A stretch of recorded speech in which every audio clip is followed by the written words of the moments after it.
Around Dodge City and in the territory on West, there's just one way to handle the killers and the spoilers, and that's with a U.S. Marshal and the smell of Gunsmoke.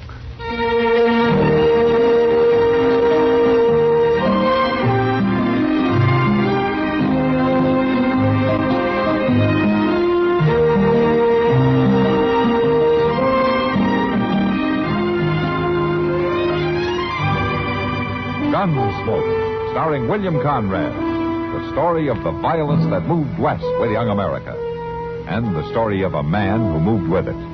I'm that man, Matt Dillon, United States Marshal. The first man they look for and the last they want to meet. It's a Chancey job, and it makes a man watchful and a little lonely.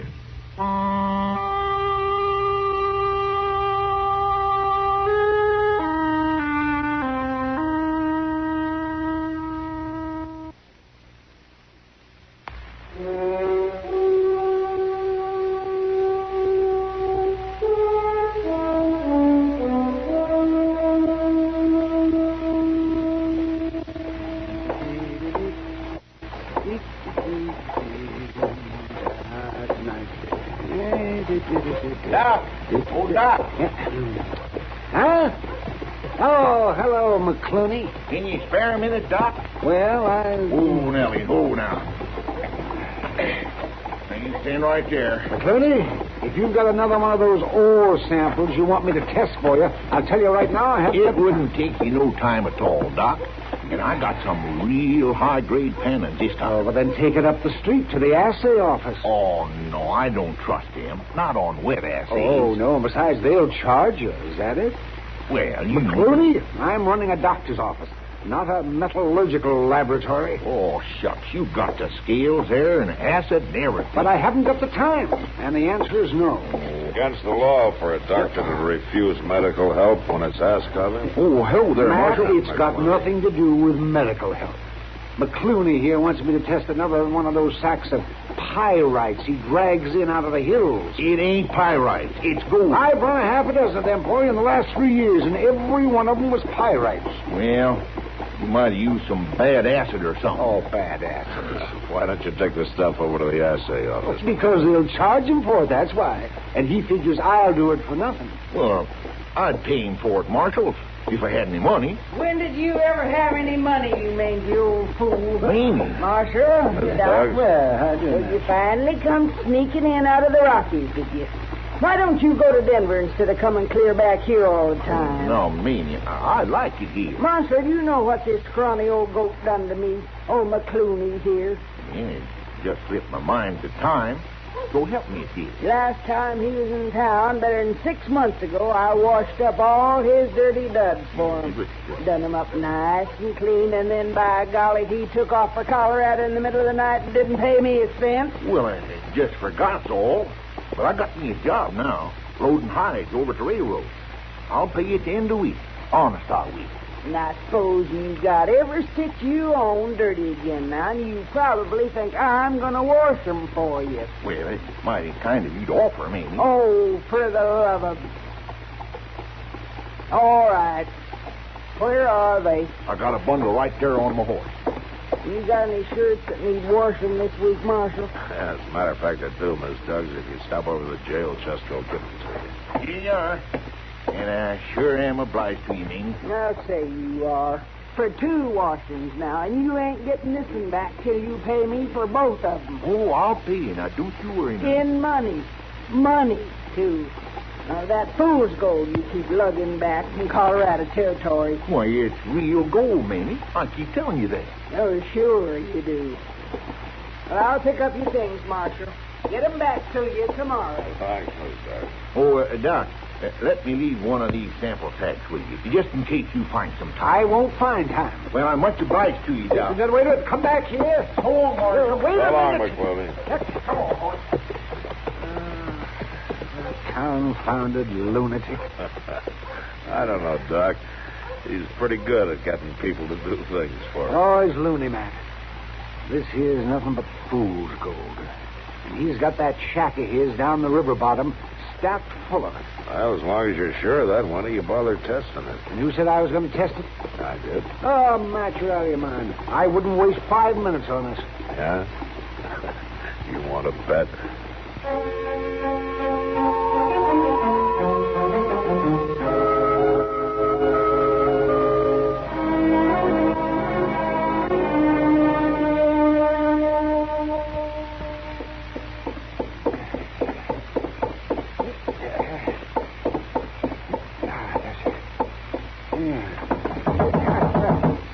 Matt, wake up. Matt? What? What is it? What's the matter? Is that you, Doc? Of course it's me. Open up, Matt. Oh, all right. All right. Don't knock that door down. Yo, what is it? What's the Matt, matter? I just went over to old Papa Mcclellan's shack to take him the results on that assay I run for him. Well, what's all the excitement about? You find gold? No, of course not. It was just pyrite, same as ever. But somebody must have figured he had gold. Well, what do you mean? Well, you better get dressed, Matt. McCluny's dead. He's been murdered.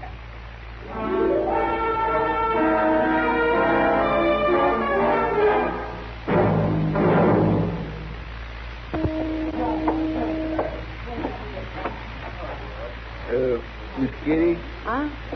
Oh, hello, Chester. Miss Kitty, you ain't saw Mr. Dillon, have you? Oh, no. I guess he's pretty busy trying to find who killed old Papa McClellan.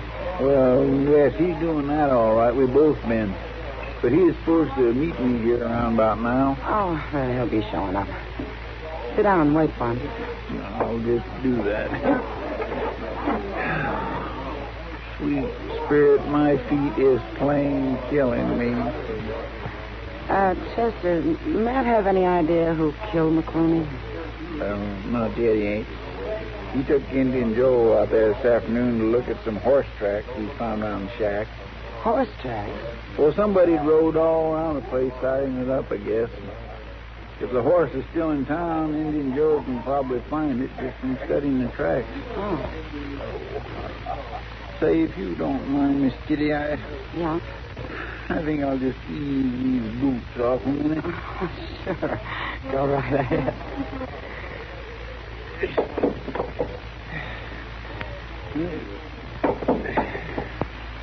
Oh, my, that feels good.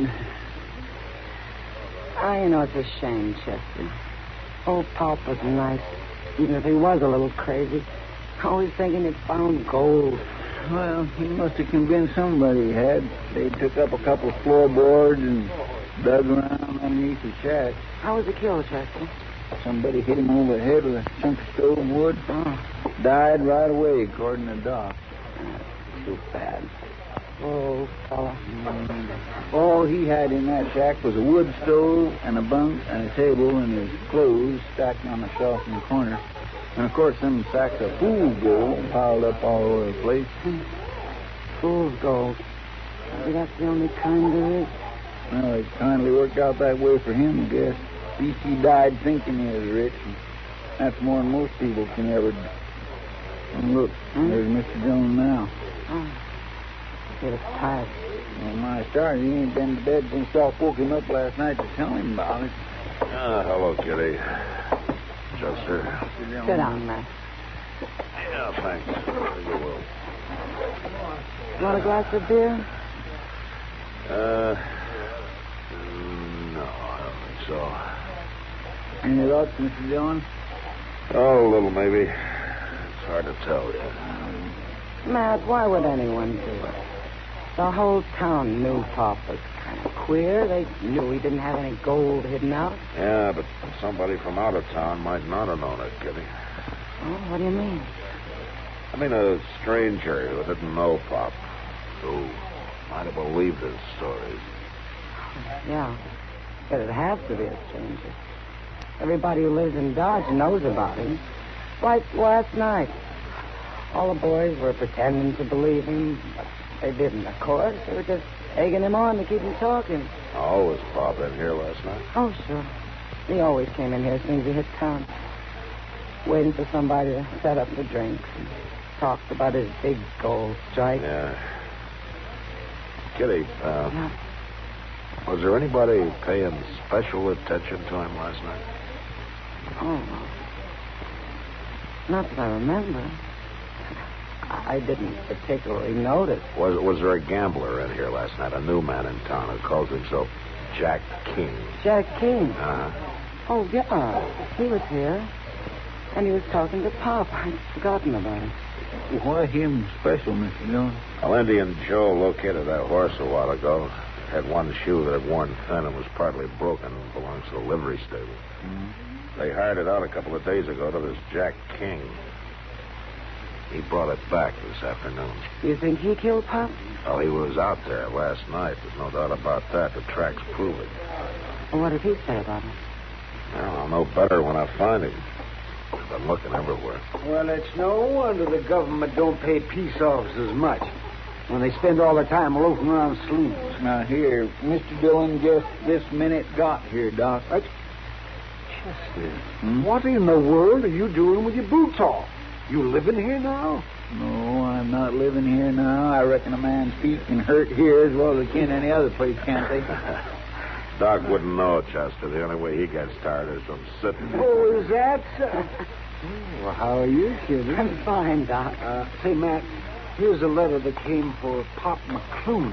No? Just a Hightower of the depot. He didn't know what to do with it. Here, let me have it. I'll take care of it. Mm-hmm. I suppose you've got the killer under lock and key.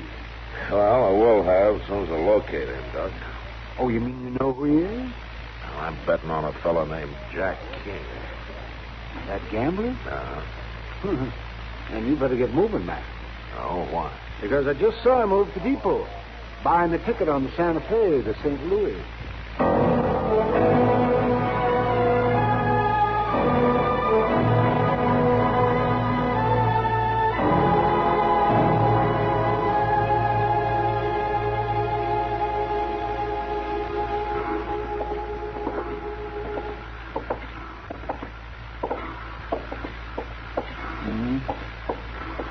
Got scared and decided to make a run for it, Mr. Dillon. Yeah, it kind of looks that way.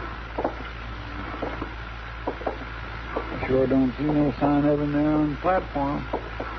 Well, he might be on the train. Mr. Hightower said that he was still here a few minutes ago. He couldn't. Wait a minute. What is it, Mr. Dillon? What's the matter? Over there. The baggage truck there. Back's turned. I guess he hasn't saw us. Oh, he's seen us, all right.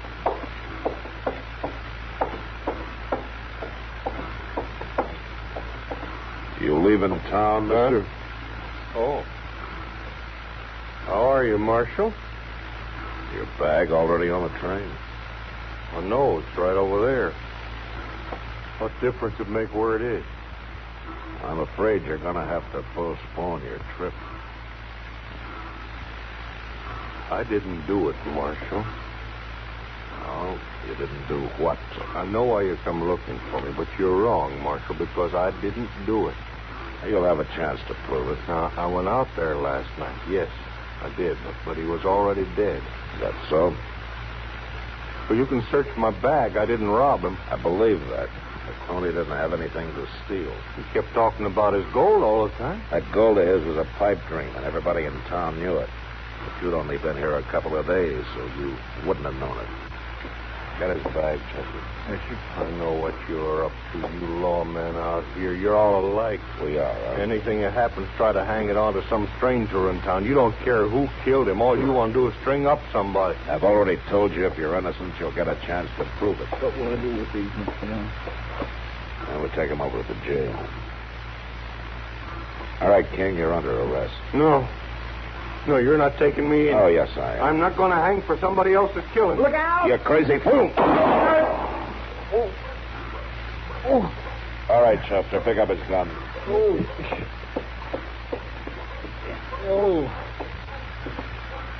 Dillon, did you shoot him in the arm of purpose? Matter of fact, Chester, I was aiming for his other arm. Come on, mister, start walking.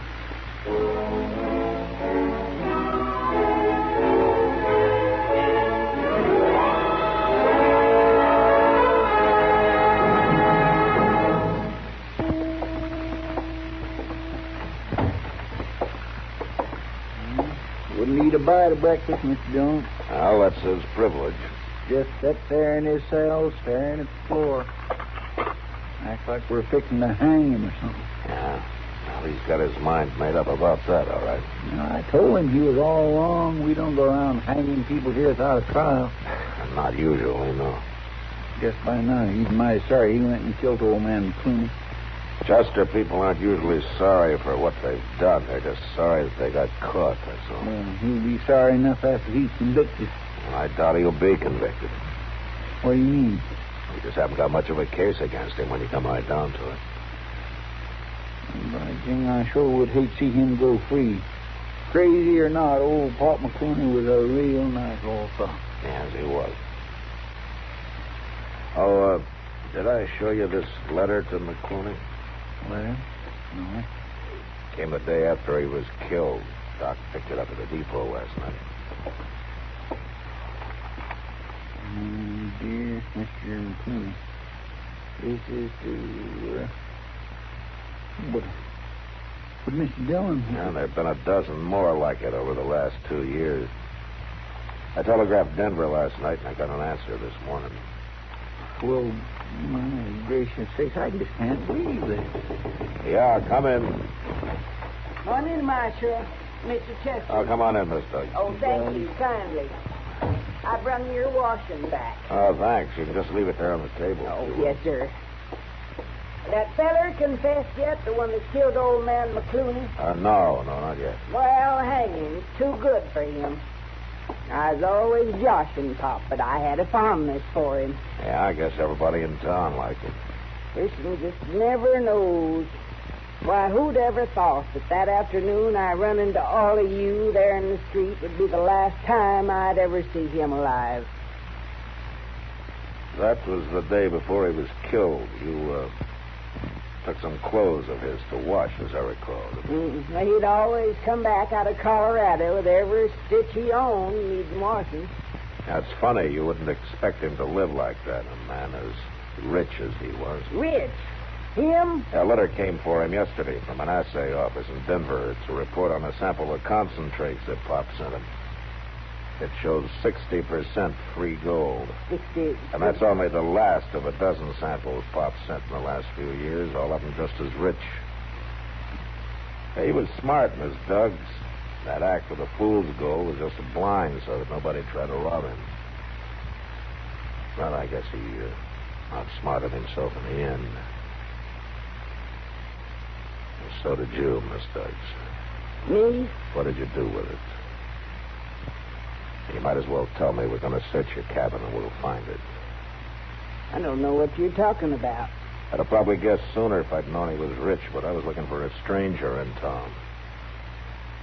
You just said you hadn't seen him since that afternoon on the street.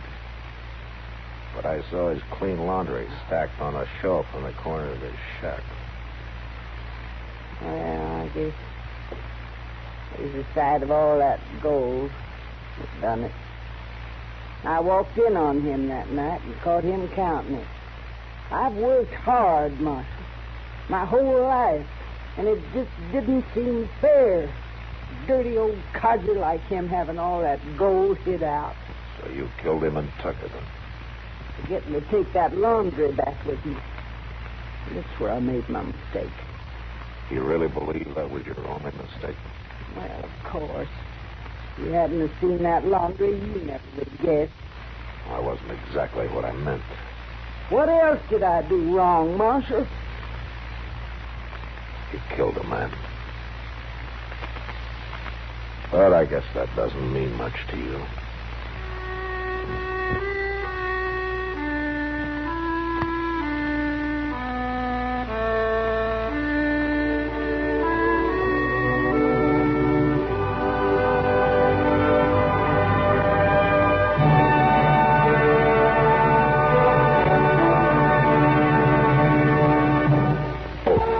Produced and directed by Norman Macdonnell, stars William Conrad as Matt Dillon, U.S. Marshal. The story was specially written for Gunsmoke by Les Crutchfield, with editorial supervision by John Meston. Featured in the cast were Virginia Gregg, Jess Kirkpatrick, and Lawrence Dobkin. Harley Bear is Chester, Howard McNear is Doc, and Georgia Ellis is Kitty. Join us again next week for another story on Gunsmoke. Gunsmoke.